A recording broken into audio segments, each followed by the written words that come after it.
It is now 85 seconds to midnight. 85 seconds to midnight.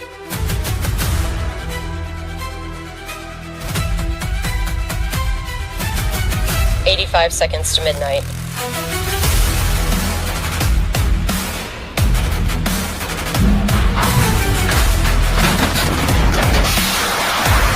On play.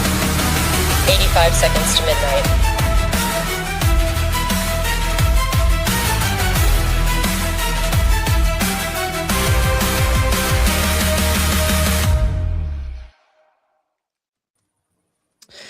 Hello everyone, welcome to the Preppers Fireside. It's later than usual, 9 o'clock start. Sorry gents, I'll keep you up late, I'm sure.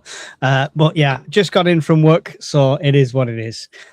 Tonight we are discussing why it doesn't cost any money to prep at all if you don't want it to. Joining me tonight, we have John, Welsh Prepper. How are you doing, John? Good, thank you, Mike. How are you? All good, still alive. Barry, the brown coat prepper. How you doing, Barry? All good, thank you, sir. Good to see that you're still alive after your road trip today. Fun and games. And Alan, world survivalist. Yeah, not seen you for a while, Alan. Been working hard. It's been a while. I've been working. I don't know about hard, but I've definitely been working anyway and out and about. So yeah, good to be back. How are you all doing? Melting away? Yeah, enjoying the tropical sunshine in the UK. It's a weird statement to make, right? Yeah, well, it was only 20 degrees in Scotland today, and it was 18 yesterday, so it's not quite as tropical, but I suppose I know for us. The missus is up in Scotland, so I'm on the phone to her yesterday. She said, it's like 11 o'clock at night. She went, why are you sweating? I'm like, because it's like 30 degrees still at night. Yeah. To be fair, it is warm in the house, though. The house is quite warm, because you know, there's not a lot of wind and chill out there, so that the house heats up. Yeah. Of course, we're joined by all of our awesome members and people that are guests on each of the channels. It's going across on Alan's World Survivalist channel and on Barry's Brown Coat Prepper channel. John's still dragging behind. He's not set his channel up. He will eventually. I've got you doing all the work, Mike, so I don't have to. Oh, you do know my ex-wife. But whichever channel you're watching on, it's absolutely free, and all we ask is that you like and subscribe and, you know, get the message of prepping out there. That is the key thing. So support whichever channel you're watching on by doing that now. Thank you to the moderators who are in there already. I can see Evil Girl and a few others in there. I think Purple Ale was in there as well, giving up their time to keep you all in check. So behave. Feel free to ask questions, put them in capitals, use a question mark. Otherwise, I might miss them, and we'll try and get to them. Sorry, John, you were going to say something? I didn't get to say happy birthday to Evil Girl the other day, so happy birthday. Sorry. Yes, happy birthday, Evil Girl. Yes, there you go. Happy 60th. I've just lost another mod. That was him. Can the moderators boot the host off the show? Do you think we'd have got so many? Do you think we'd have got through so many episodes if they could? Right, let's get into it. Welcome, one and all. So yeah, we're talking about prepping, and often prepping gets mistaken for let's buy that next big thing. Let's buy that gear. Let's get all that stuff that everyone's got and stuff like that. Affiliate links, blah, blah, blah, and stuff like that. But it doesn't cost anything to prepare.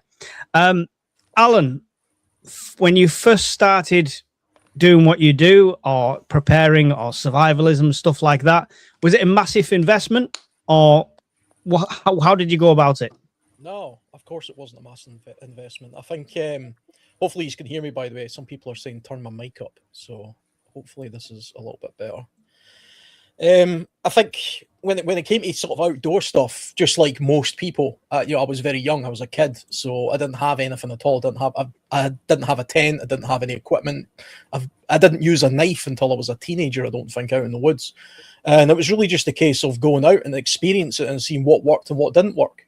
You know, you as a kid, you very quickly get to know, yeah, stinging nettles really do sting, but dead nettles don't, and you kind of get to identify which one's which.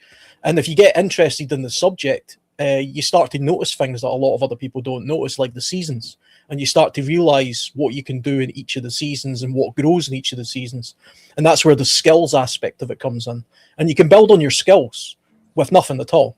You know, you might have to invest in a book or something, okay, but you know, you can learn stuff and build on that, and then over a course of time, just by practical experience, you kind of get to know what you can and can't do in your environment, you know. And on skills, what would you say is the single most valuable skill you've learned that didn't cost a penny to acquire? From a survival point of view? Prepping, survival, anything. I think the single most important skill that I've come to understand over the years is survival is ultimately about three things. It's really just about three things. And it's not the usual thing that people tend to do. It's don't bleed out, don't get too hot, and don't get too cold. That's it. If you can control those three things in whatever environment you're in, and you can mitigate against any of those possibilities happening to you, then you're going to survive. Everything else will come by the by. You know, you don't have to worry too much about air and water and food and stuff like that, because that's indicative of survival anyway. You know, those things they're either available or they're not.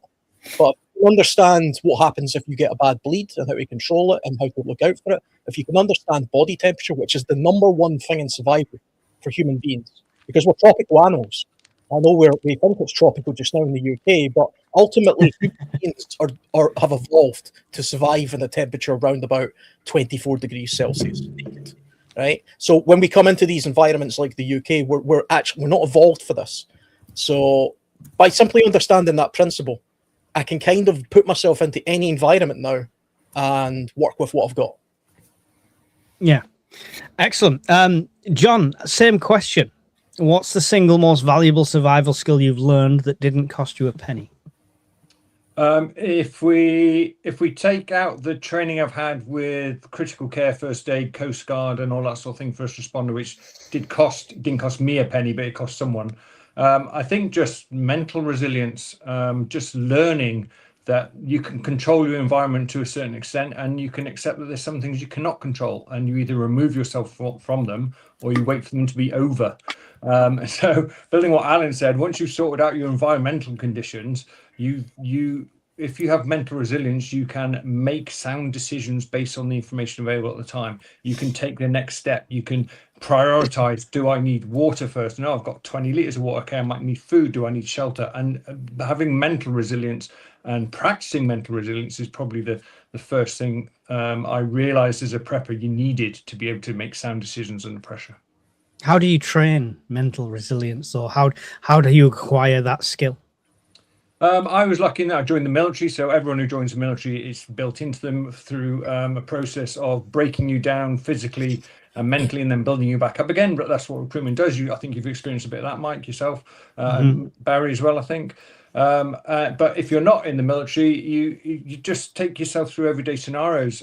You will literally see people, drop a yogurt in the supermarket, and it's like all hell's let loose. Well, actually, you just dropped a yogurt. It's not the end of the world.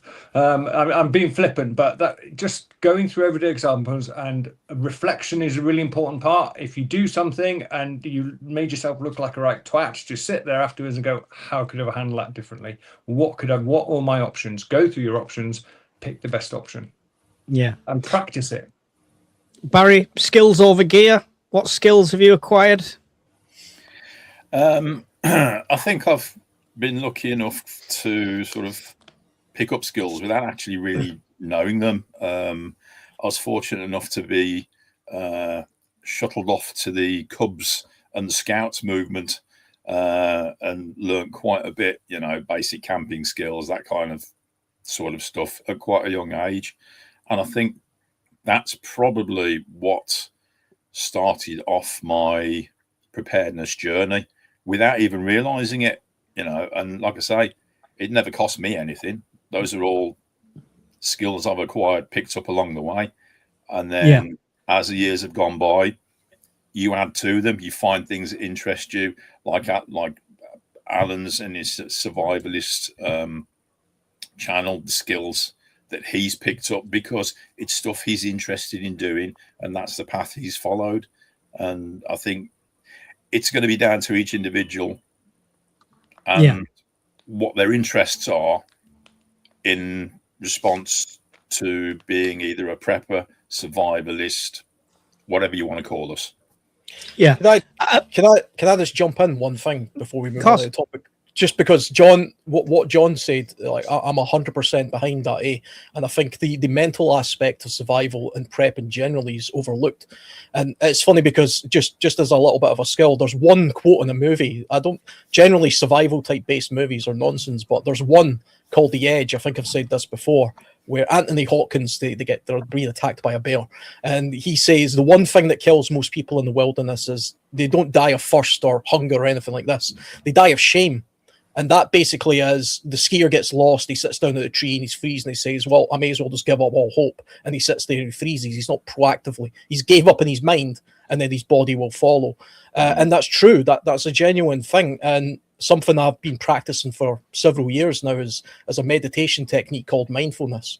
And you can learn to do this for free online. You do need to learn how to do it. It's basically about focusing on thoughts that enter your mind, and it's not wishy-washy. It's not a belief thing. It's not a Buddhist thing. It's just a mental skill that can build resilience on.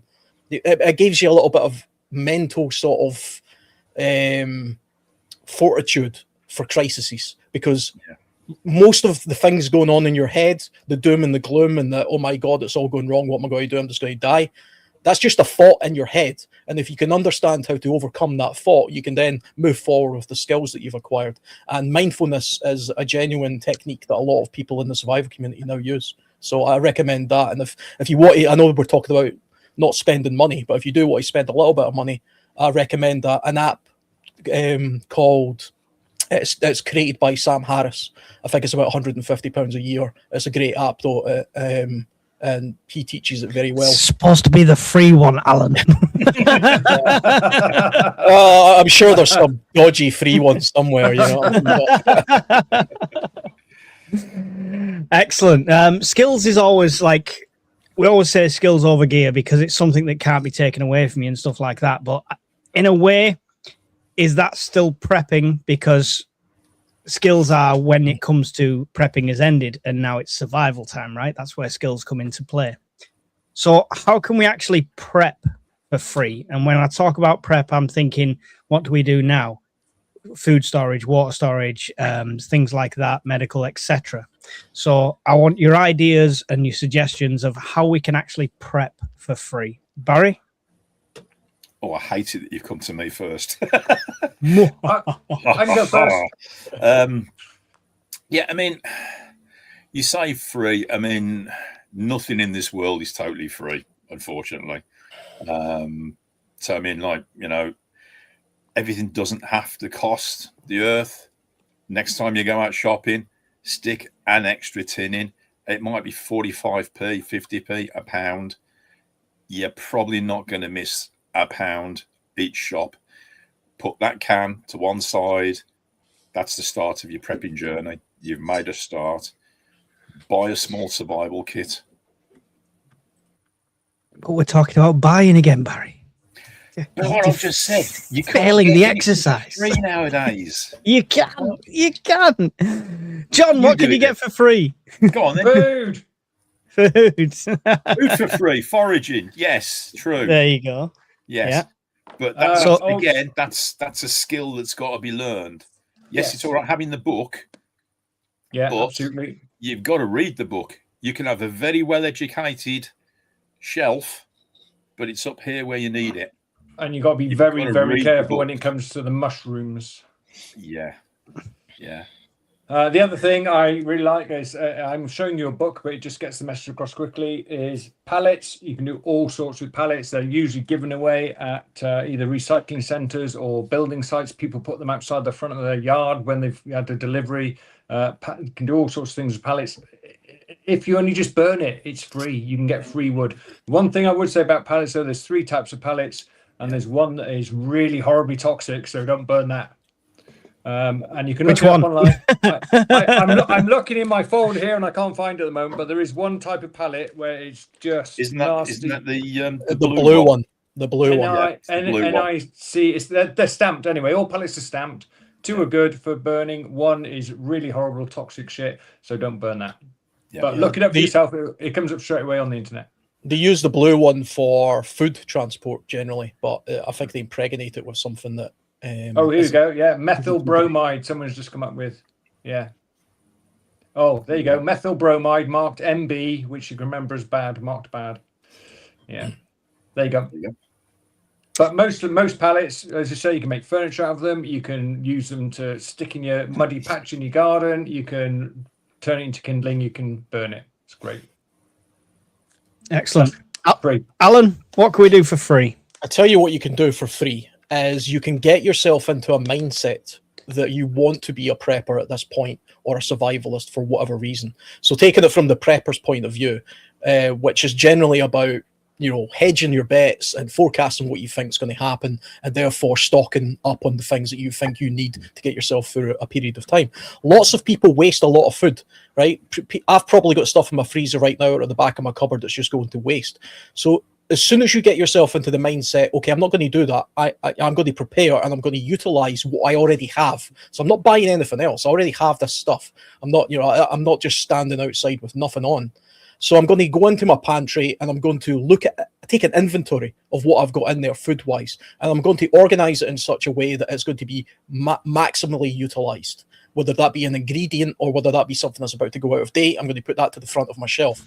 I'm going to proactively look at the stuff that I have already, and I'm going to put it to use. And I'm going to, because if it's something that you're going to be using, if it's a consumable, then you have to consume it. The second you have something that's a consumable and you don't consume it, that's a waste. You've already wasted money. At some point, you've bought that for some reason. So if you're consuming stuff, make sure you consume it in the correct order at the correct time and to maximize its use. Don't just gorge yourself on, you know, tins of peaches or whatever.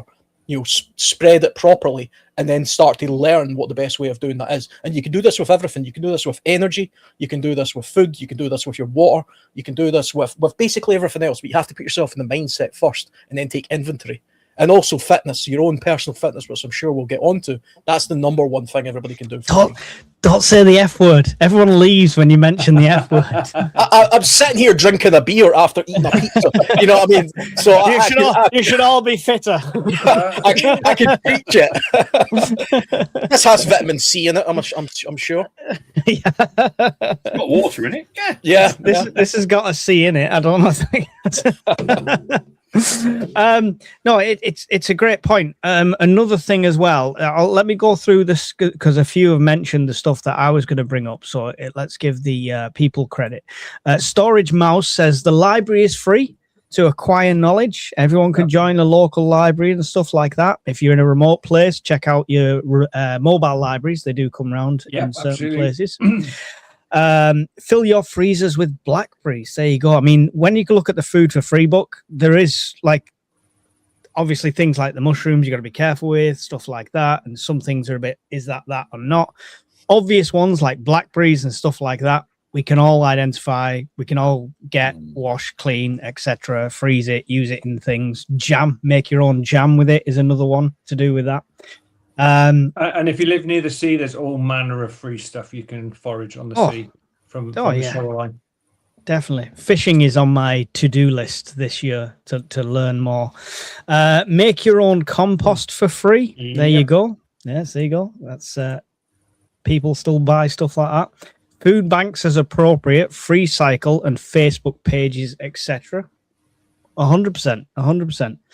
100%. Save all your used, this is one of the ones I was going to mention, save all your used plastic milk bottles and fill and store water. Somebody mentioned that before who came in to a live about 6 or 7 weeks ago. They just started, they had zero money, and the way they'd started is every 2 litre bottle of pop that they'd gone through in the house, he cleaned all the bottle out and filled it with water. At least it was something. On that front, who went first? Let's go to John this time. What everyday household waste items do you never throw away because they have a solid backup use, like the milk bottles, plastic tubs, things like that? I don't throw away egg cartons because I use them for seedlings, and I also use them for, you can make brilliant firelighters out of them. You put sawdust from my workshop, I'll put sawdust in them, pour melted wax over the top. Fantastic fire starters, last about 40 minutes, burn like hell. And you can also use them for sound insulation if it comes to it. I'm not going to stick 1,000 egg boxes on my wall, but you could. And you can also wet it, make it into a pulp, make a briquette out of it and let it dry in the sun, which you've got plenty of at the moment, and make yourself sort of cheap logs, fire logs if you like. So egg boxes get kept in my household. And just while we're on that, used candles, don't throw the used candle away, melt it down, make another candle. You can get little wicks off the internet and get 100 for about £3. Less than that on Temu. I got beeswax ones for like £3 or £4 for like 250 of them or something ridiculous like so that. So not quite free, but nearly free. And all used candles, just melt it all down and use it again. Excellent. Barry, household waste items that you never throw away? Oh God, my missus is going to hate me for this, but there's so much stuff I keep putting away and she don't know about. Like John's just said, everything he said to do with egg cartons, you can also tear up your egg cartons and use it as brown stuff for your compost as well if need be. Makes it go a bit further. So there's all that kind of thing. Where I work, I've got access to a lot of the 5-gallon plastic containers. They just chuck them. They end up in the back of my car. I've got a shed full of them. They're full of water, loads of them. Candles again, done that. Egg cartons, cardboard, tuna tins. Get a tuna tin, cut the cardboard so it's in strips, coil it up inside, pour wax over the top of it. You've got a small burner that'll last you a good while. It'll get you a cup of tea, and it might at least warm up some water for you to get a hot meal out of. Excellent. Alan, you're not a prepper, as you keep telling us, but recycling wise, not wasting things that could be utilized for prepping. Is there anything that you tick the boxes of? I'm not clever enough to be a prepper yet, so I just chuck everything in the big green bin. You know, I tell you what, though, there is two things that are waste products that I tend to keep it just now. One is jars. I don't keep all of them, but I tend to, when you buy like a bolognese jar, I keep the jar. But the reason I keep it is because that's where I put fats in. Like fat from the frying pan, I put it in there rather than down my sink because otherwise I block my drains up. And then eventually I do chuck them away as well. But if I needed to, I've always got a couple of those jars full of cooking fat in the cupboard, which at a push you could then utilize as a food supplement if you needed to, because there's a lot of calories in there. Kind of gross. But it's basically just cooking fat. So that's an emergency backup, I suppose. Scoop of protein, no problem. It's keto. Yeah, just spoon it right in there. A bit of that on your toast in the morning, that'll wake you up. But, I've actually only just started getting into composting as well. I've recently learned there's cold composting and hot composting. I'm doing the cold type at the moment, so I'm collecting some cardboard because that's good for the layering system for the compost. But also, I keep cardboard anyway because I've got a fairly medium-sized garden. And it's a weed nightmare at the moment. And I'm trying to suppress the weeds. And one of the ways you can do that is by using cardboard. And then you pile stuff on top of it. And eventually it rots away to nothing. But rather than using that horrible plastic stuff you buy from garden centres, you can use cardboard. And it's a friendlier way of doing it. So those are the two things that I'm kind of doing at the moment. But I could do more. This is the thing. This is from a learning point of view and being less wasteful. I could be less wasteful. That's true. I do fill up all my bins. And I probably don't need to, From a complete gardening noob, what's hot compost then? Because I've just got visions of you sat having a crap over a bucket. So no, Mike, don't do it. It'll catch fire. If you try it, it'll catch fire. No, I'm a complete noob to it as well. And to be honest, I don't fully understand. But from what I get from what I've read online, rather, the hot compost is simply just the two techniques that are employed for doing the composting. One generates a lot of heat and you can put different things in there, and it has a different microbacterial composition. Whereas the cold composting that I'm doing just now is kind of open. It's not confined in a container, and it's not generating a lot of heat. And it generates a different kind of compost, from what I understand. But I've only been doing this 2 weeks, so I'm not fully clued up on it myself. And just a final note on cardboard, your old cardboard boxes that you get your stuff in from Amazon, they're excellent insulation. So if it gets really, really cold next winter because all the lights have gone out, and you need a bit of insulation, that's it's excellent for that. If you just look on the streets with the homeless people, they've all got cardboard. Yeah, true. Just make sure if you're using it as compost, you take away all the tape and stuff. So I've been pulling off all the plastic bits and the tape and things like that. The cardboard itself is completely biodegradable and perfectly okay, but the sellotape and all the other crap that they put in it isn't so great. Hot composting cooks the weed seeds so they don't germinate. There you go. Excellent. We had Andy Pandy said, "Hey Alan, seeing you reminded me I need to chase that thing up for you. I'll drop you a PM on Discord. Wink, wink, nudge, nudge." So I have no idea what that's all about. Secret squirrel stuff. That's what that is. Yeah. It's a need to know basis, Mike, and you don't need to know. As a total tight R, I make briquettes from waste paper and cardboard. There's nothing wrong with that. You can buy a little compressor tool thing online. Yeah, I've seen them. The little press things. Yeah, but we're not buying things today. 3 pages for camping equipment, kitchen, and house items that can be used for prepping is a good shout from Grumpy Adventures. Definitely pasta sauce jars. So jars is something I've started putting together now. I've started collecting any jars I'm washing out completely and sterilizing and keeping to one side, because that's going to be used for hopefully for the stuff I'm growing. And I'm going to attempt jam at some point as well. Northern EDC also said, "Mike, if you want to learn fishing, let me know. More than welcome to join me. I'm near the airport." Yeah, definitely. Send me a message. Send me an email or PM me on Discord. We'll sort some out. That should be fun. Candle wicks, what are they made of? Cotton? I think it is cotton, isn't it? Yeah, or hemp, something like that. Yeah, but they're ready to stick in the jar when they arrive in the post. They've got a little metal disc on the bottom. Yeah. That's the ones I've got. I'm getting quite a collection of large glass jars. That's it. It's just combating that. How do you manage not letting the weight of the world get you down and drain all the life out of you? Wow. Okay. It's a heavy question. How long have we got? I drink. I just drink. We have coping mechanisms. Oh, no, I mean...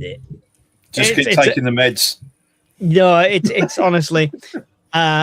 it's not that kind of live, but I will say advice for stuff like that is very custom to you, right? Certain things work for certain people. I found when I'm in a really dark place, things like motivational videos, like Goggins and what's he called? The big, massive guy, Tony Robbins. Is that it one? I thought you were Jar Jar Binks. Yeah, a bit of Jar Jar keeps me. You're so depressed. No, so yeah, things like that work for me, but they don't work at all for other people. Some people like to just put a good music playlist on. Some people like to distract. Some people like to talk about things, write things down, journaling. There's all sorts of different methods. What I would say is, don't stop trying to find your method. Don't stop trying to find the what and works for you, because otherwise it's a slippery slope. Yeah, go on, Barry. Speak to someone. Yeah, Speak to someone. That works because for a some problem people. shared is a problem halved. Absolutely. Yeah, definitely.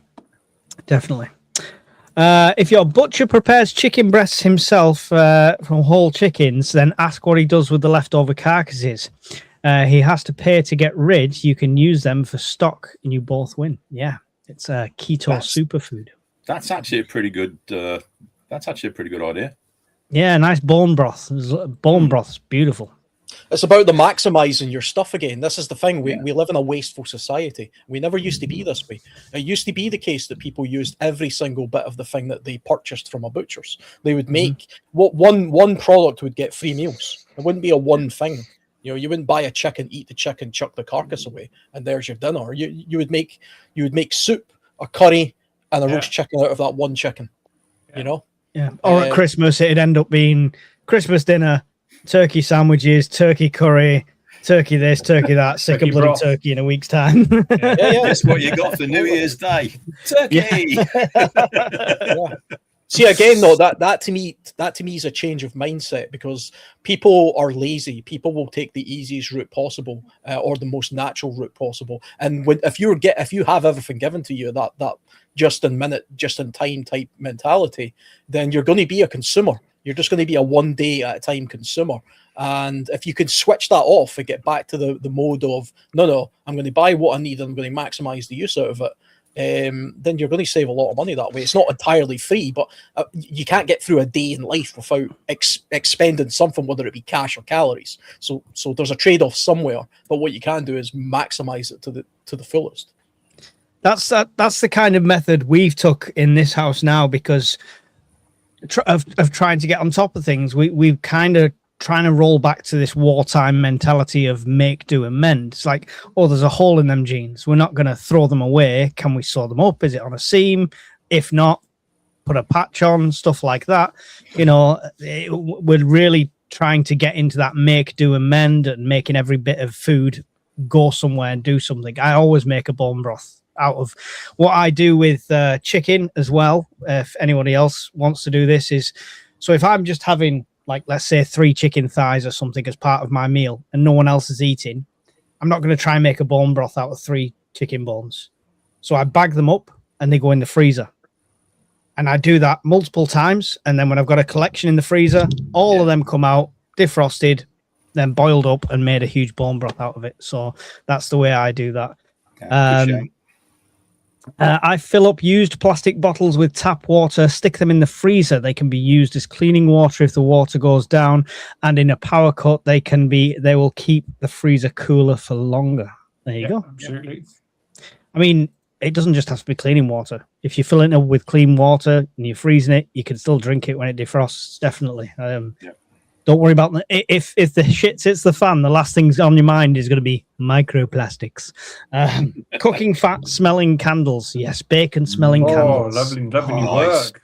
Nice. Oh, no good if you're on a diet. So I'm feeling quite smug at the moment because I got this from a Cats Protection charity shop. There you go. What's that? Vinegar, duct tape, milk jugs, and more. Okay. Yeah, nice. 1,001 ingenious ways to use common household items to repair, restore, revive, and replace just about everything in your life. Apart from this book, you can't make the book out of it. Anyway, there you go. Might have to add that to the library. Yeah, it's a good little book. Excellent.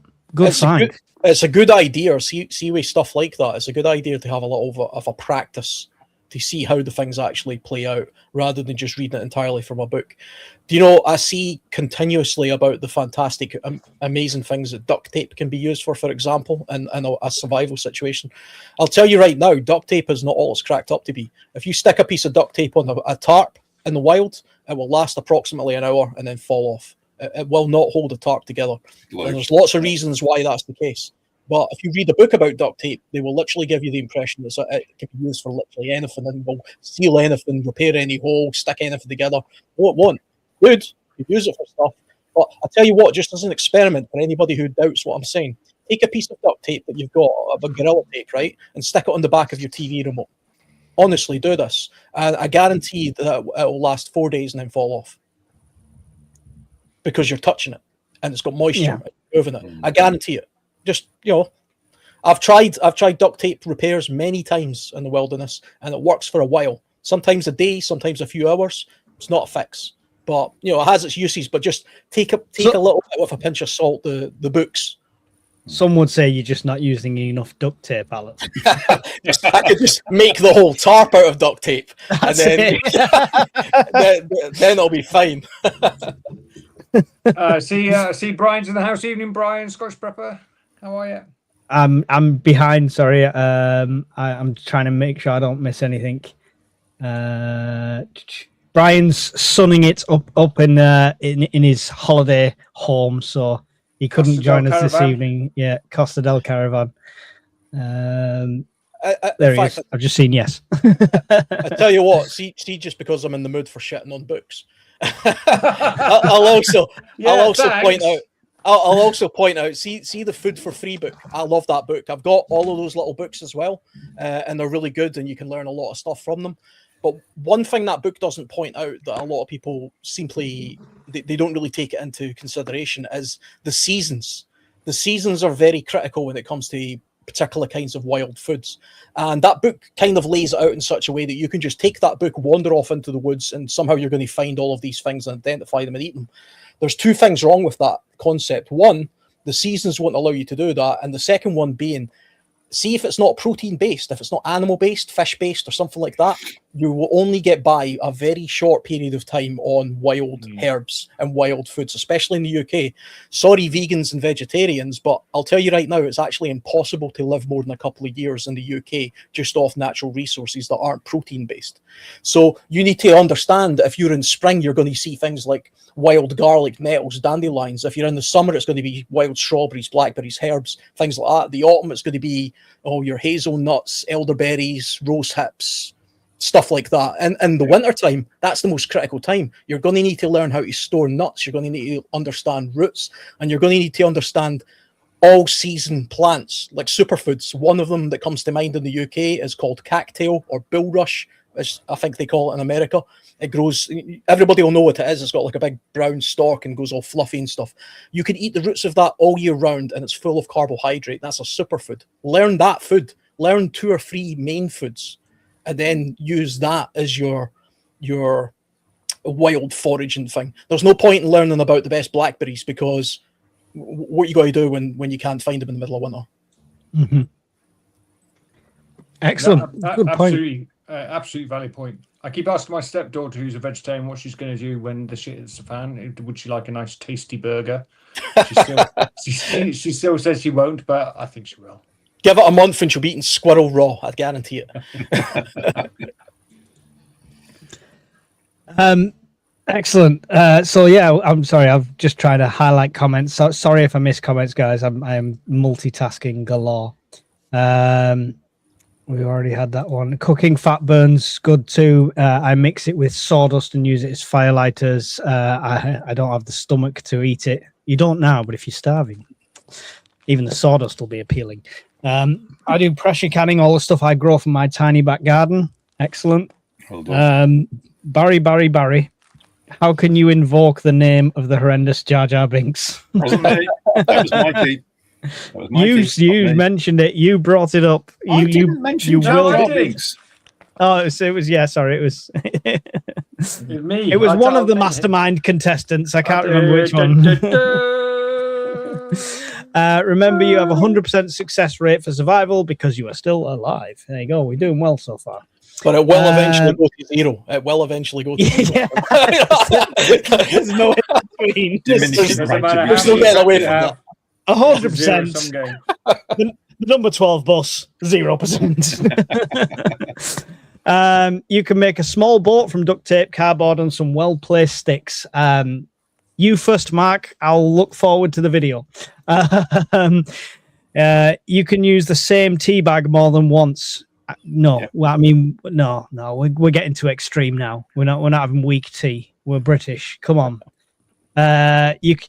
You have to eat those vegans when you can catch them. Yeah, they go off really quick. Excellent. Right. So water is obviously one of the key things for prepping, survival, and stuff like that.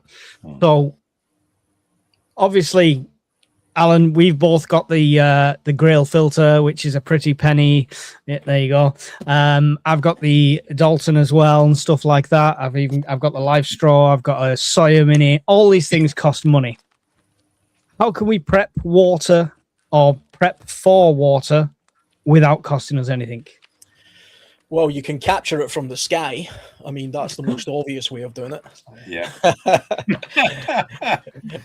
Um, Off the top of a shed or something. Yeah, I mean, Yeah. I think probably everybody should have water butts in their garden if they've got somewhere that they can have that. If you've got like a small shed or something like that, you can easily have a runoff going into a water bud, or water butt, a barrel basically. It's not 100% clean though. This is the thing. I mean, you've got to realise that rain picks up particulates in the sky, which forms the droplet in the first place, and that could potentially be or almost certainly is some sort of dust particle from pollution or something like that. And if you're at the point where you're relying entirely on rain from the sky, it's probably because something catastrophic's happened, which case you might get acid rains and things like that as well. So be careful about thinking the rain from the sky is entirely pure.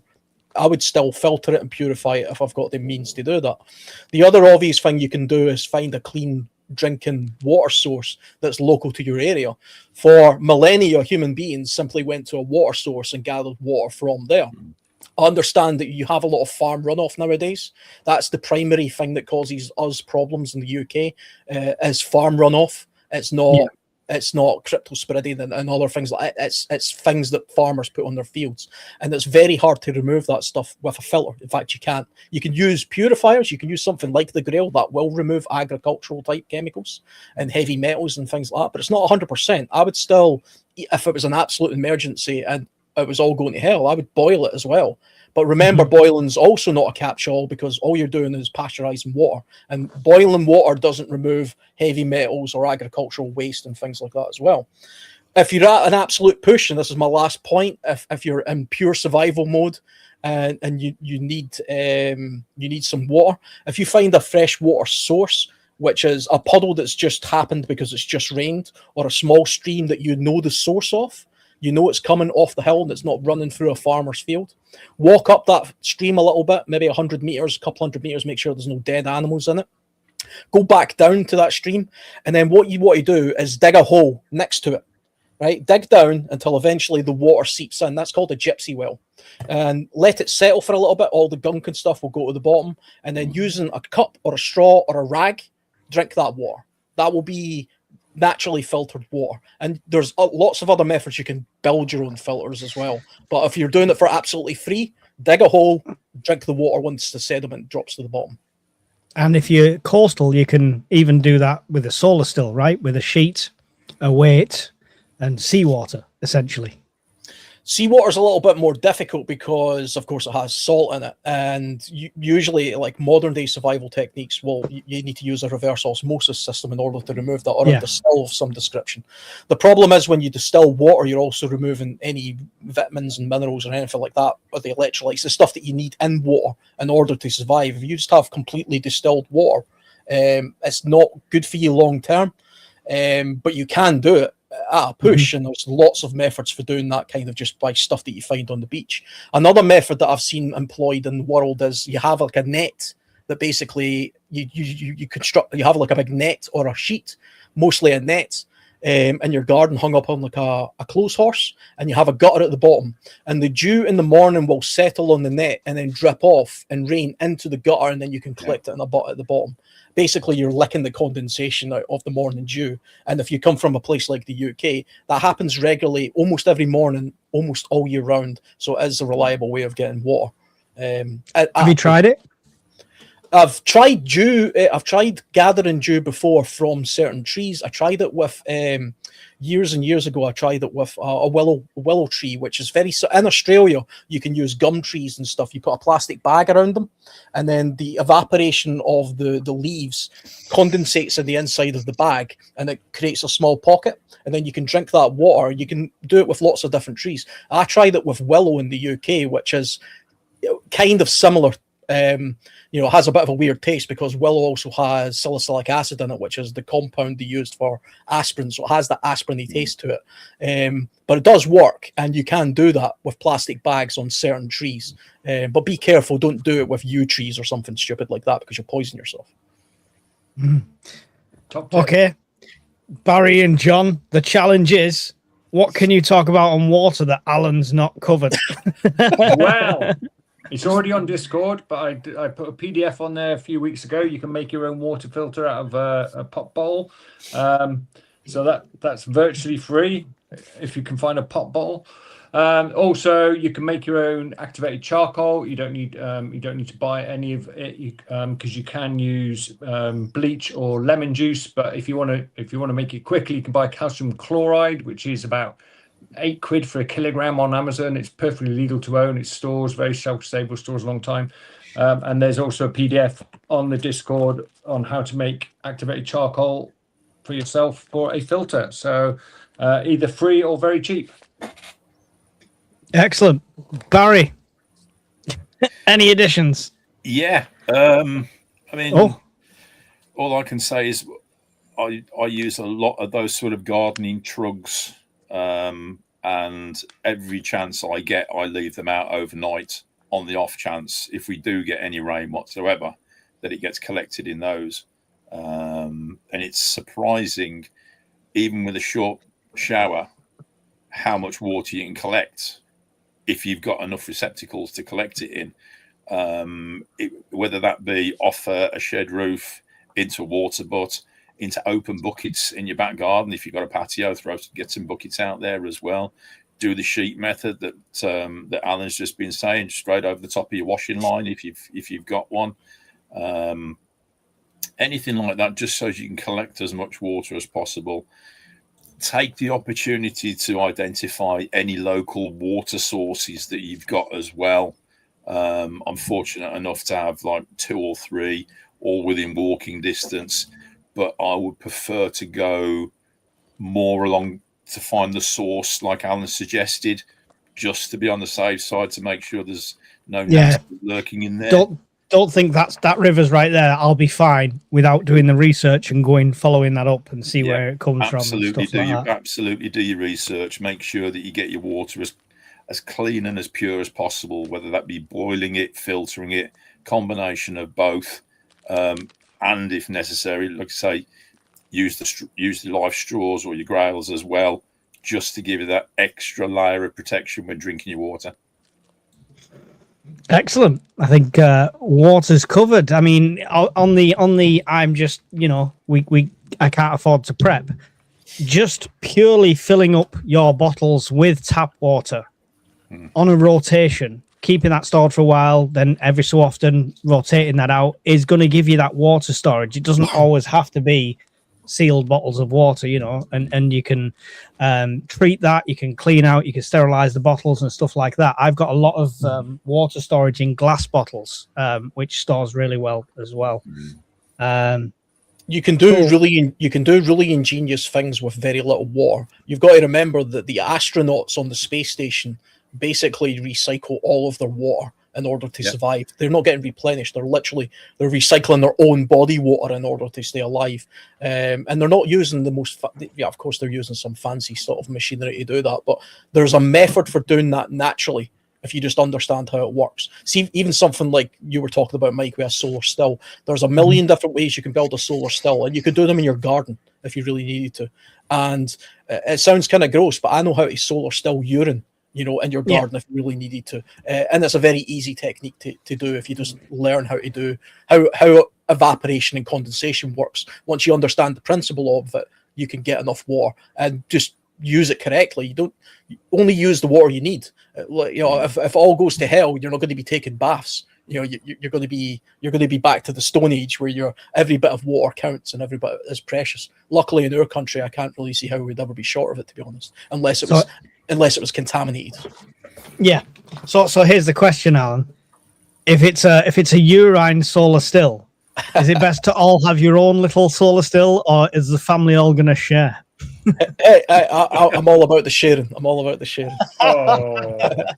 tell you what, a urine solar still doesn't actually contain any of the urine. It's just the moisture from the urine, and a very quick rudimentary way of doing it, because somebody's probably thinking, how the hell do you do that? You would dig a hole. Basically, you surround the hole with leaves or something that absorbs moisture, and you would put a container in the middle of the hole, and you would urinate on the absorbent materials, and then you put a plastic sheet over the top of it with a stone sort of in the middle that allows the moisture to evaporate the solar energy will evaporate the water from the urine. It will hit the plastic and it will drip to the center of the stone and drip into the container. That's how a solar still is done. Yeah, same principle on the beach or using it anywhere else. John? Yeah, just to finish this section off on water, something you can also do for free, it has been mentioned in the chat, is just do a recce of your local area. Find out who's got a swimming pool. Who's got 100,000 litres of water in their nice swimming pool. A swimming pool? What kind of neighbourhood do you live in? Oh, Alan, how the other half lives. I said I haven't got a swimming pool. I tell you what, John, you set yourself up so often, by the way. Have a look around to see if someone's got a swimming pool. I haven't got a swimming pool, but supermarkets, municipal buildings, council offices, that sort of thing, they'll all have water tanks. So just note those down on a little local map. Hotels, that sort of thing.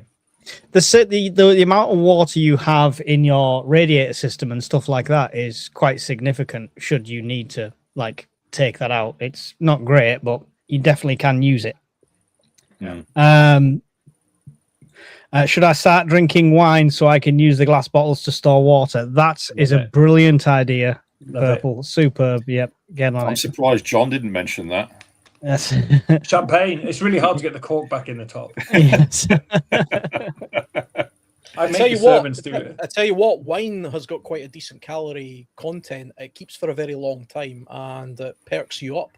So it's a good prepper food. Just put that Look at this. John Davo says, I got some rinse-free washcloths from Temu recently for bug out bags. Great things. You can have a wash with about a shot of water. Yeah. There you go.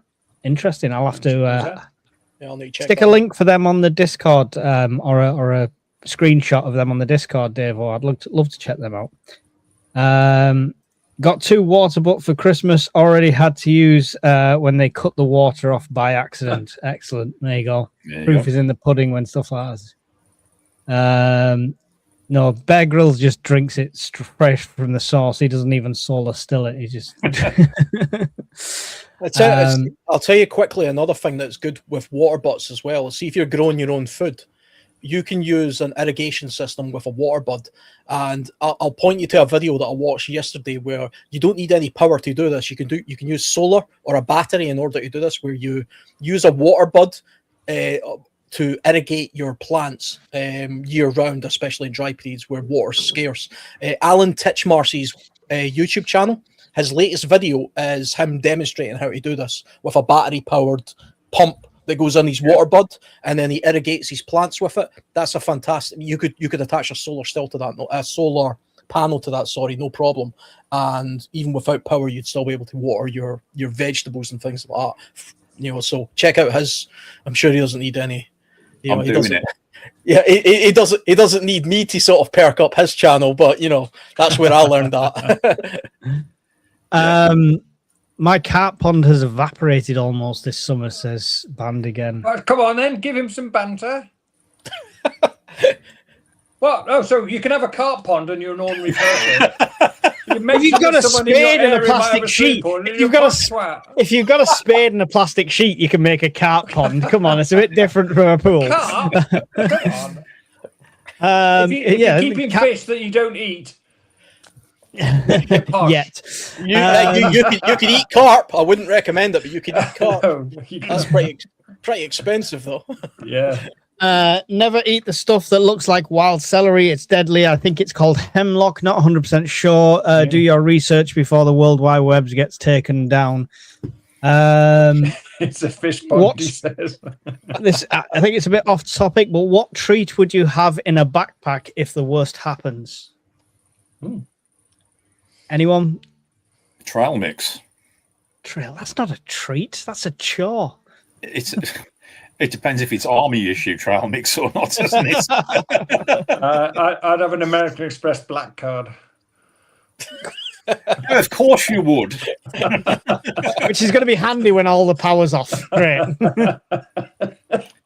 Just tapping on people's heads. Will you take this, my good fellow? Yes. Come on.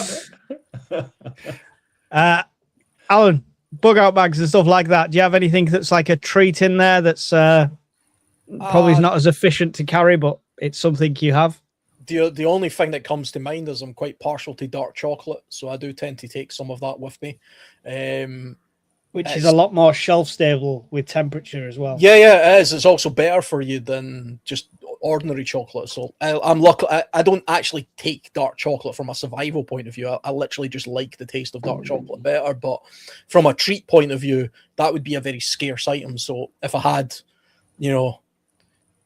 a week to sort of put my stuff together, I would have some dark chocolate bars in there, which would probably just be for treat purposes as opposed to calorie purposes.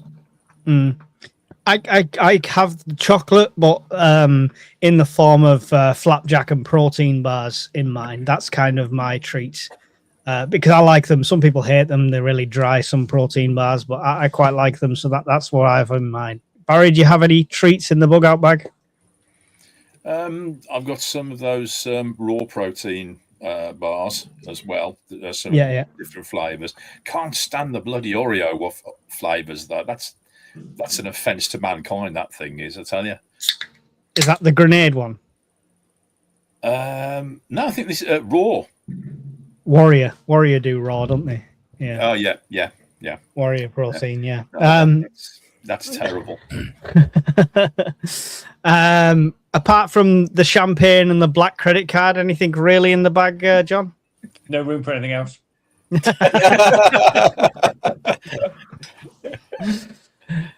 Excellent. No, my bug out bag is purely functional. There's only room for stuff I'm actually definitely going to have to eat, because if I got to carry it, I'm not taking anything excess.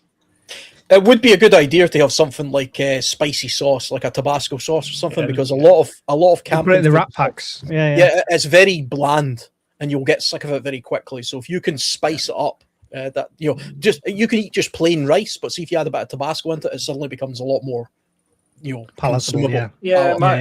So my thinking behind my personal bug out bag and my fiance's bug out bag is that we need to get to like a shelter, a community centre or something like that, because my risk assessment is our house is either going to burn down, in which case we just need things like identity documents and medication and stuff like that, and we get in the car and we drive off, or it's going to get flooded out and I'm in a community centre. So my bug out bag is based on me being able to establish myself in a place where someone else is going to start looking after me. I tell you what, see, from a real world point of view, kind of like what John's talking about there, which is the most realistic sort of option, a decent pillow would actually go a long way if you find yourself in a community centre on a camp bed for a long period of time.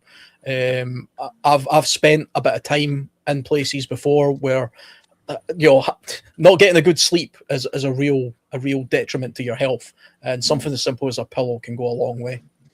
I've been in them cells too, Alan. I knew you would know what I was talking about.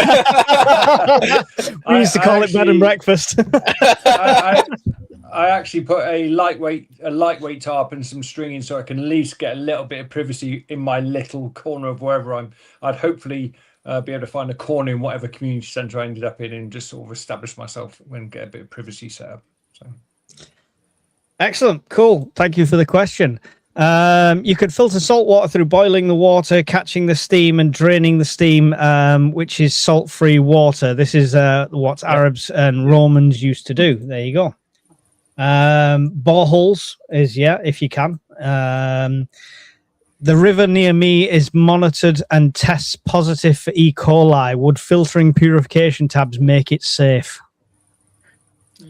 The Grail would make it safe, yes. So something like the Grail can filter out E. coli. I've actually had E. coli poison. I'll tell you what, you do not want E. coli poison. No. Generally, you get that from contaminated meat. That's usually where it comes from. Feces of cows and things. I got it in Turkey. That's just why I'll never visit Turkey again. But you can get other filters that will filter out E. coli, but you have to be very careful about it because it's a very, very small virus. It's worth mentioning, I double checked just so I didn't give bad advice, but boiling does kill E. coli. So, I mean, boiling is in the water document PDF I did, boiling is the number one It's the one that doesn't cost you anything for the filters and stuff like that. Boil everything. You see it on every island survival reality thing. The first thing they've got to do is get a fire so they can boil whatever water they've collected. It's the best option when it comes to killing things off. Nomadtravel.co.uk say yes, water purification tablets would that contain chlorine dioxide or sodium very unpronounceable name are highly effective against killing E. coli. Excellent, thank you. This is why we have the chat in the community. Love it. Do you know? One time I seen somebody talk about coffee filters and E. coli. I'll tell you categorically that's rubbish. Do not rely on something like a coffee filter to remove E. coli. The particle is just far too small for that. You need to use something like a hollow fiber membrane filter, something very small. I'm talking like 1 to 3 microns. So something like the Grail in order to do that. Not 1 micron, isn't it? The Grail. Yeah, it is. Yeah. So, I mean, E. coli, I believe, from memory, I think E. coli is between 1 and 3 microns, and the Grail can do 0.1, a tiny amount. So it's definitely getting rid of it. I mean, there are some, those what they call the chromatic filters. I can't say the word. The CERMICK. I never remember how to pronounce it, but they also filter out E. coli as well. But I mentioned coffee filters last week, and just for clarification, they are a pre-filter before you purify. They're to take out sediment and bits of stick and insect and that sort of thing. They do not purify the water. They just make your water a little bit less thick with crap. Yeah, they filter. They remove particulate. They don't remove a virus. And you still have to purify it and boil it afterwards. Yep. Awesome. We've got a few more here. Why has nobody mentioned growing your own fruit or veg for free? 1 potato, that's all you need, and you're set for life. Bury it in the garden, it will grow, harvest, replant. Apples, pears, strawberries. Definitely. It's how fruit and food naturally grows in the wild, right? So you've got a source rather than going buying seeds and stuff. You can definitely reuse all of that. It's a great point. How's your garden coming anyhow, Mike? It needs some TLC. It's getting over with this job with my lack of time. It's just getting a bit overgrown, but I've changed it around. So hang on, can I just get this straight? You're working your ass off to provide for your wife and kids and neglecting your potato plants. Yes. Just checking. Yes, I am. Yes. Yeah. Just check. Okay. The next job is to train up Mrs. Urban Prepper so she can tend the garden. So there you go. Then I'll be sorted. Wait till she's had your next child. Well, I mean, she's always going to be having my next child, right? Does she know this? Have you told her that yet, Mike? No, he doesn't have a channel. A Welsh Prepper doesn't have a channel because Mike runs my channel. Because he's the government. Anyone do water divining and dowsing rods? No. I've tried it with 2 tent pegs. Some people swear by it. Scottish Water even actually train some of their guys to do that, apparently. I personally, from what I've looked into it a little bit, I personally think it's bollocks. But, there are some people who believe it. If somebody thinks it's legit and can demonstrate it, please bring it along to the Scottish Prep Meet and show us it working. Prove us all wrong. But the thing is, in the UK, you can dig a hole basically anywhere and you'll find water. So I'd like to see a water table everywhere. Yeah. I'd like to see somebody do it in the Sahara Desert or something, and then I'll eat humble pie. Surely we're made up of mostly water, so they would just turn and point at us. What would a filter clean swimming pool water of chlorine and other bacteria? I have 2 big swimming pools in the village, 1 community, 1 private. Interesting. You mentioned swimming pools as a source of water, Alan. What would filter the chlorine and the bacteria out of that? Do you know a Grail water filter probably would make swimming pool water? Alan's not sponsored by Grail. I'm not. Yeah, I'm not. But something it needs to be. It does remove chlorine, so it even removes chlorine from tap water, which is even a smaller quantity than what you would find in a swimming pool. Swimming pools are, they haven't got a massive concentrate of chlorine. You can kind of smell it, but everybody has drunk water accidentally out of a swimming pool at some point, if not died. So I wouldn't advise it. And chlorine is definitely hazardous to your health. Anything that biologically kills a bacteria will do you biological harm. So small quantities of it will purify or clean water, which is why it's in the swimming pool in the first place. But I would look to try and remove the chlorine from that. I wouldn't rely entirely on something like a Grail, because I think you would be maximizing its use by doing that. I would go down the method of distilling that as much as possible, or using some sort of other still in order to remove that chlorine. But at a push, what I would do, I would use the swimming pool for all the grey water stuff. So I would use that for cleaning. I would use that for, flushing a toilet if I still had a toilet to flush or whatever. And then I would maybe distill some of the rest of it. Washing clothes. Washing clothes, stuff like that. But I would use it as a means of evaporation above anything else. Excellent. Cheers for that. Anyone do? Oh, so you said it twice. I'm gutted tonight. I've lost my drone filming World War II bunkers at Senna Cove. I can't retrieve it. It's on a cliff. What a bummer. If you know where it is, you'll get it though. I mean, if you roughly know where it is. Some great rock climbing at Senna Cove. I've just passed my drone license. Oh, have you? Yeah. I took it a couple of days ago. Nice and easy online. Yeah, done. So now you can sit in and drive the drone. Is that?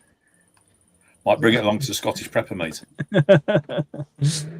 I have a selection of 50ml super hot sauces put away in my bag. I can eat anything with enough hot sauce. Yeah, it's good. Yeah, definitely same here.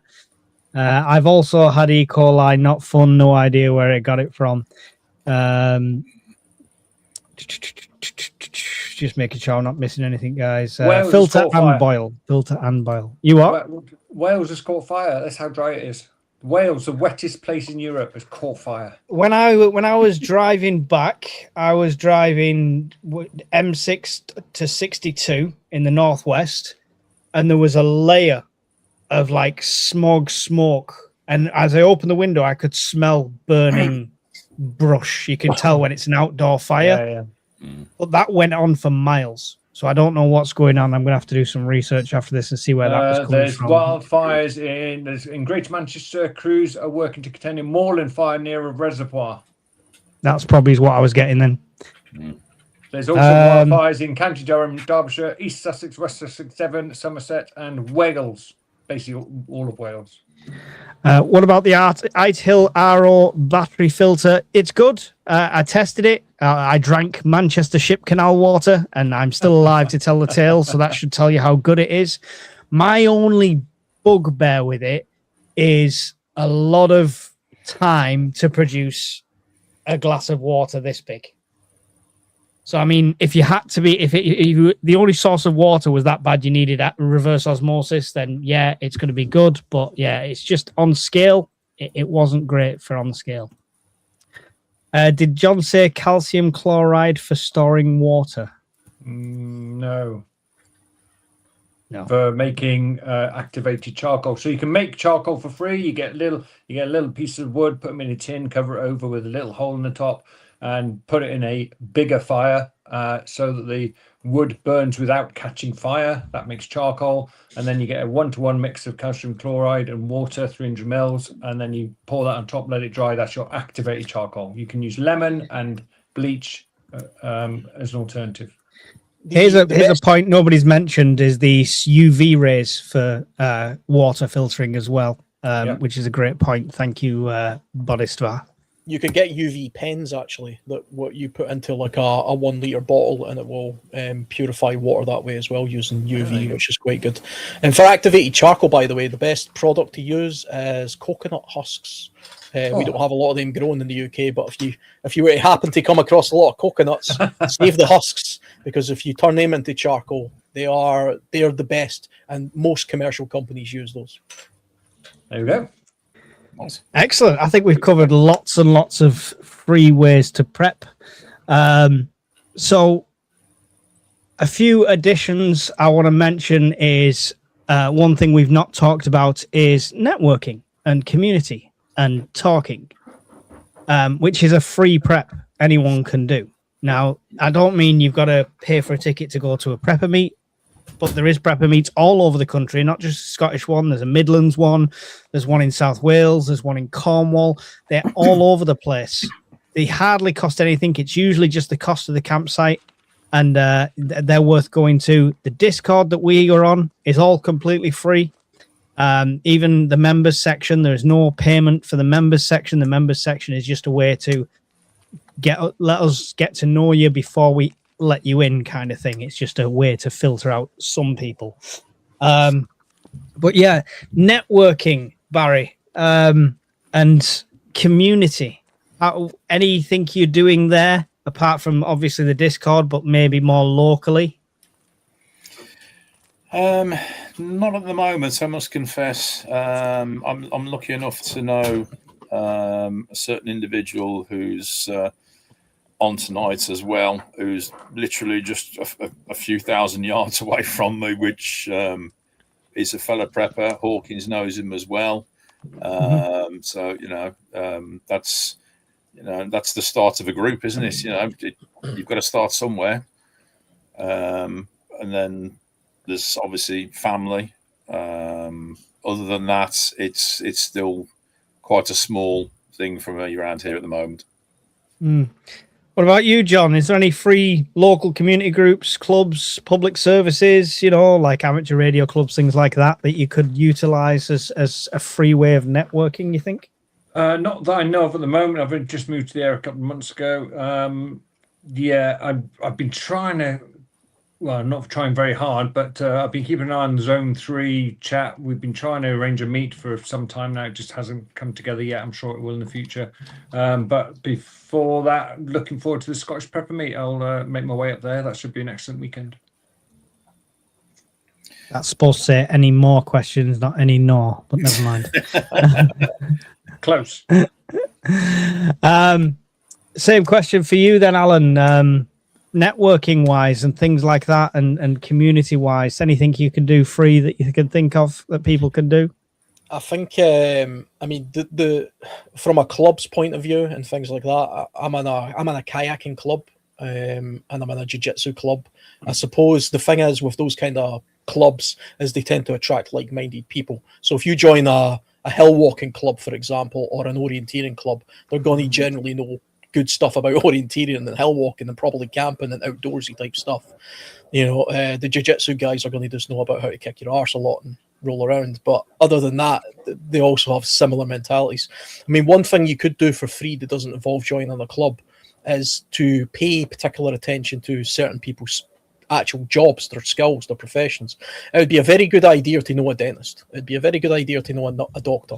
It'd be a very good idea to know an engineer, a mechanic, these high level skills.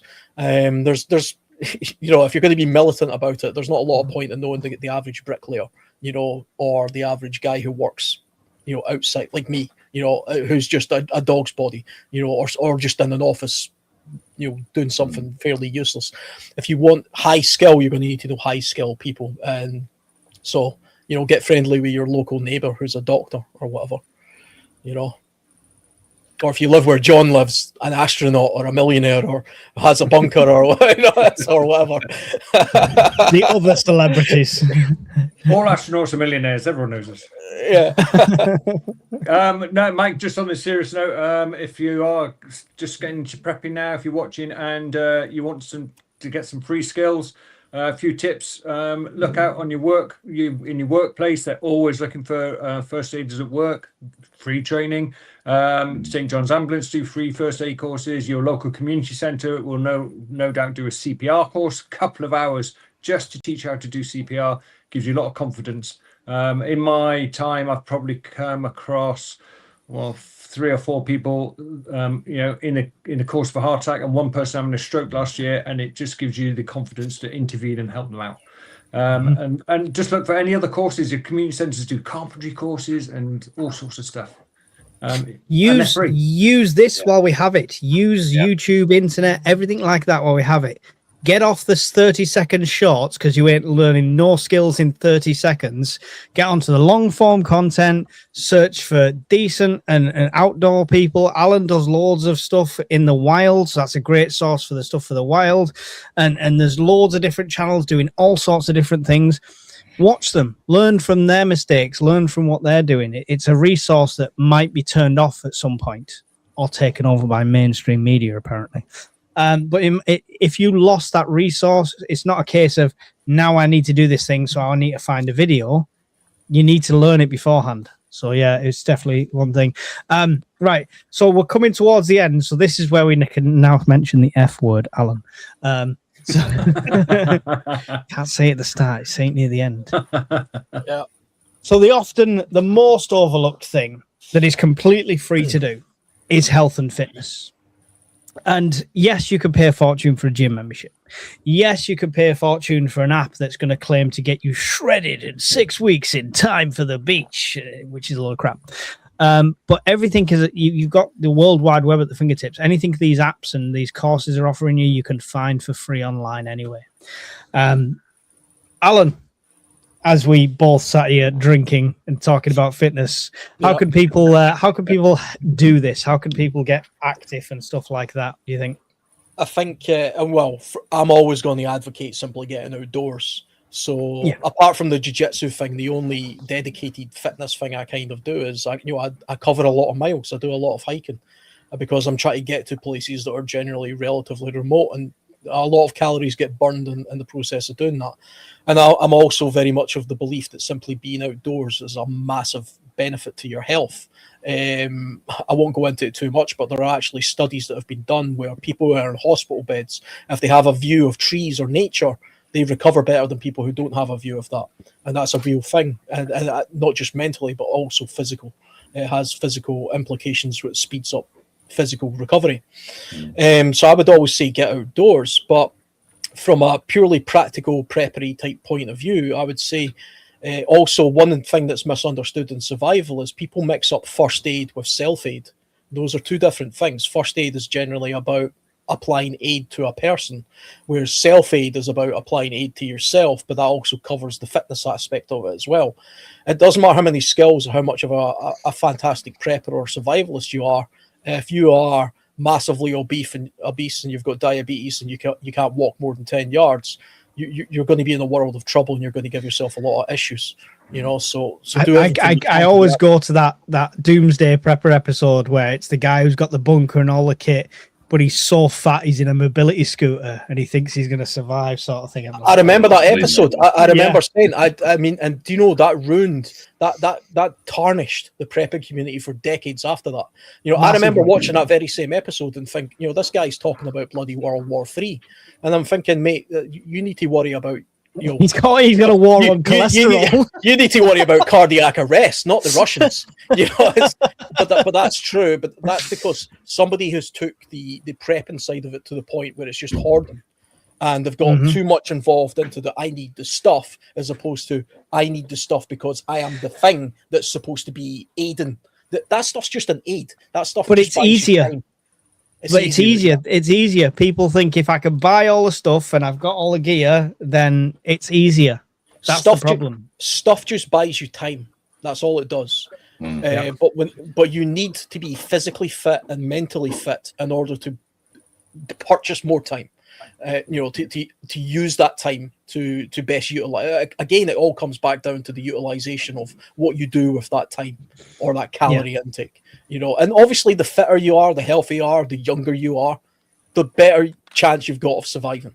It doesn't matter how much of a survivalist I am. If I'm in the woods at 40 years old, I'm going to perform differently than what I will when I'm 80 years old. I'll have a hell of a lot more knowledge, but from a physical point of view, I'm going to have a lot more problems, and I'm going to have to adapt what I do in order to overcome those issues. But that's just inevitable. That's not a bad thing. You just have to understand that. Brian says, I feel attacked right now. We're not talking about you. You're the picture of health. He's sat there on his deck on his 27th can of Pepsi of the evening. I don't like no. I don't like to be too preachy about it as well, because I'm not super physically fit. I have a terrible diet as well, but I mean I understand the principle behind it, and I'm going to preach it to other people to say be as fit and healthy as you possibly can. The only thing I don't do is I don't smoke and I don't take drugs or anything like that. I drink a few beers, but I never get overly drunk or anything. I try to be as fit as possible, but I could do better. We can all do better. I mean that's the reality. We can all do better, and that's the point, I suppose. No matter how physically able you are or not, there's something you can do. No matter how, even if you can't do anything physically, you can improve what you eat. We are carbon beings. We literally are what we eat. Yeah. So if you eat nothing but crap, it's going to affect your body. Simple as that. And nobody wants to sit there eating salads all the time. I get that, but it's about moderation. Me and Barry were just talking about this before we came live. I've lost over a stone now just through this job, because I was on a desk job for like nearly 20 years. And you just sit there on Fat Fridays getting fat and just, going to the gym 2 or 3 times a week just doesn't cut it. But yeah, Barry, physical fitness is a scary topic for a lot of preppers. And obviously our core audience for most of our channels, I'm sure we could all look at the metrics, and it's older people that are into prepping because they've got wiser, they're sensible, more sensible stuff like that. So what, and without telling them to try and get shredded for the beach at like 60-year-old, what would you advise and stuff like that? What kind of things? Get up and walk a little bit further. Mm-hmm. Something simple as that. I mean, the NHS is pushing for everybody to get a little bit fitter. They're trying to introduce a new, a new app to help people walk further, and they're going to try and incentivize that with rewards, etc. Still in the drawing board stages at the moment, but apparently they're going to roll it out soon. And you'd be surprised. I mean, like you say, you've lost a lot of weight since taking on this new job. I remember years ago weighing in at a very sprightly 13 stone, taking a job on and dropping to 11 stone, and that was just because I was walking all day. Walking a dog. Yeah, get a dog. Get outside, fresh air. He's crying at the door because he wants me to take him for a walk. So it's forcing me to go for a 20-minute walk after this. But it's true. It's true. Yeah. Having a dog does improve your fitness. Some simple. You haven't got to go pushing weights or anything like that. Just something as simple as getting up and walking a bit further each day. Walk once around the block. Following day, try going a bit further. So. Just for me, if you are considering how you are going to cope if the shit hits the fan, you want to focus more on endurance than strength. It's going to take a lot of effort to move water, to filter water, to put water away, to collect firewood, do whatever you need to do just to survive every day. So being Arnold Schwarzenegger, being able to pick up a 400-kilogram log isn't going to do you much good. You need the endurance to go hour after hour after hour. Yeah. No, if you're Arnold Schwarzenegger and you can carry a log, all you need is a 3-minute montage and you can fix anything. All right, that's all you need. The thing is, well, if you've got a healthy body, a healthy metabolism, because you've got a healthy body, your body will use water and calories more efficiently than it otherwise would. So just purely from that point of view, it's a good idea to try and at least get your cardio up to a decent level, or do some strength training. Jiu-jitsu, by the way, I've advocated this a little bit as well. Brazilian jiu-jitsu is a fantastic way of forcing yourself to get fit.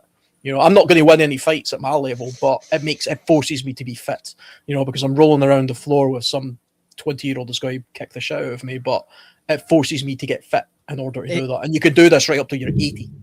And that also gives you that mental training as well. It's worth mentioning on top with any sort of martial arts. You get that mental training and you get that confidence if you come to actually need it, sort of thing. Absolutely. We've got some excellent talks on that happening at the Scottish Meet as well. So that should be cool. Would love to find like-minded folk in Yorkshire Dales or nearby for this kind of thing. They already think I'm a witch foraging here. Are you on the Discord, Emmeline? There's definitely people over that side of things. That's Zone 5 East. So we've got people over there for sure. Calisthenics is a free anywhere, anytime-ish. Yeah, definitely. I'm not sure everyone heard of that Joe Wicks guy, whatever he's called, during lockdown, and everyone following along his exercises. I found one called Jordan Yao, who I swear by. It's like CrossFit, except, you know, anyone that does CrossFit has to tell you they do CrossFit every 3 minutes. That's the only downside of CrossFit.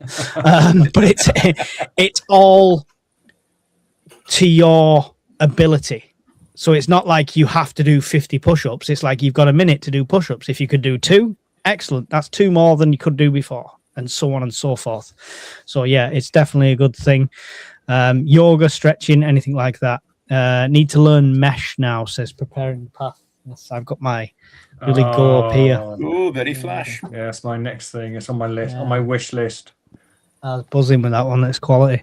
I was just about to say yoga is actually a really good one as well. I know a lot of guys who are big guys, like MMA guys who do jiu-jitsu for, you know, they're actual cage fighters. Some of these guys are professionals. They all do yoga.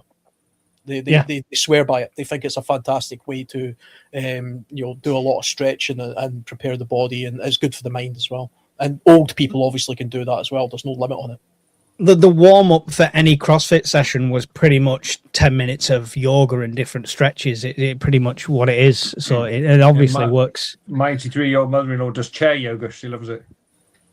Blood Skull Rock says, so I'm going to become a Whatsit. So like, you are what you eat. It's not totally literal, but I think Whatsits and skips you're safe. No food where you eat a whole packet. You can eat a full packet of skips or a full packet of Whatsits and never swallow once. It just disappears in your mouth. I don't know what happens to it. Cool. I think we'll have to call it there for the questions and stuff. We've had some great stuff tonight, some great ways to learn, and I'm sure follow along with Alan's channel, Barry's channel, my channel, mine and John's channel, because he, you know, can just throw stuff onto me, as he said. But follow along with our channels, because we're constantly showing things that you can do, and it's not all about the latest thing you can buy, unless it's Alan's video and he'll mention the grill 67 times until you buy one. I've already made Mad Kilt buy one. He bought one yesterday. And that was me. That was me talking about it again yesterday on another podcast. Alan, have you not emailed Grail to mention that you mention them all the time? You need to tell him. I actually never. I mean, I'll hold my hands up. I never bought one. It was Taffy Nige, who comes in the lives and stuff. He sent me one because he'd got 2. But I took it on our island adventure and I drank straight from the lock with it. And this is brave. I even drank from a puddle that was based outside Brian's tent. That could have been his evening urinal for all I know. But both times it was fine. Yeah, it was all good. So there we go. Tinges of Pepsi. There you go. It was carbonated. We'll end tonight's live on Mike might have drank Brian's urine. There we go. Off the mic. Drop the grill. Barry, any final thoughts on resilience, prepping, and the costs of which? Thanks everybody for coming tonight and watching us lunatics yet again entertain you. Pointing at everybody else. No, I'm pointing at Brian's comment. I've got the sudden urge to go and brush my teeth. Brilliant. No, thanks everybody for tonight. It's been a great show again. It's a really good information getting passed around, and let's just hope that we can all make a difference in what we're doing. Excellent. Brian, if it was, it'd taste the same as Pepsi. So there you go. John, any final thoughts on prepping, resilience, and the costs of which? Again, just to echo what Barry said, really good session. Nice to share information, and thanks to everyone in the chat. Good on the chat as well. I was monitoring that. And Discord is the place to go if you want to carry on the chat, if you want to carry on getting the tips from the whole community, not just us four idiots blurring on all night. There's plenty of good stuff going on. There's plenty of sections to look at if you've got questions for the community or show off your latest prep. which I think you should challenge everyone, Mike, to put their latest free prep up for the next day. How about Yeah, go for it. Great. Yeah, excellent, John. In the latest prep section in the Discord, in the next week, we want to see your latest free preps. Yeah, a good picture of them, something like that. And then in the next fireside, we'll run through them. All right. And destroy them. And this, I'll tell you why they're all wrong and why you should use our affiliate links instead. Spend money, you bastards. Joking. Calm down. Alan, any final thoughts on prepping, resilience, and the cost of which? I would say take an honest look at your situation. Take an inventory of what you genuinely have and how you can best utilize it. Eat good food. Get outdoors. Get a dog, preferably a Jack Russell, the king of dogs, and take up to Brazilian Jiu-Jitsu. And buy a Grail. Buy it using my affiliate link. Shameless plug. Shameless plug. Get that email away. Great chat tonight, lads. Always thanks for the subs, everyone. Appreciate it. So if you go to @Banjo Travels UK as well, I'll give you a shout out on here. He's got his own YouTube channel on there, so go and check that out, and we'll have a look, and maybe we'll get him on the show at some point and have a chat as well. Thank you to all the moderators giving up their time this evening. Thank you to all the Fireside team here and not here for everything they do for us. Couldn't do any of this without all of you guys, the network, nothing. My time is absolutely been swamped recently. We all know this. Change of jobs, baby on the way, stuff like that. I couldn't keep any of this going, the YouTube, the network, everything like that, without the moderators, without the admin team, without all the people volunteering and the guests and stuff like that. So massive thank you, heartfelt thank you from me to all of you guys for keeping us going, and we will see you all in another one really soon. Goodbye. See you all. And then I can't find the button. There we go. I've said that before. In the glow of embers dance, we've prepared for every chance, living simple, living true, with the dream we all pursue.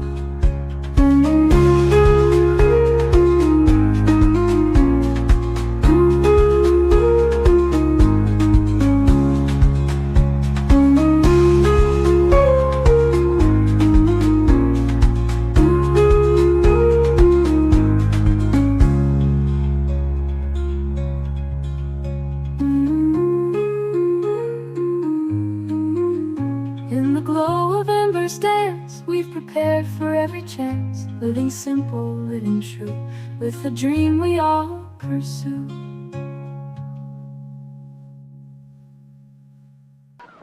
I'm Brian! I'm Brian! I'm Brian! I'm Brian! I'm Brian, and so's my wife! Right, take him away and release him. No, I'm only joking. I'm not really Brian.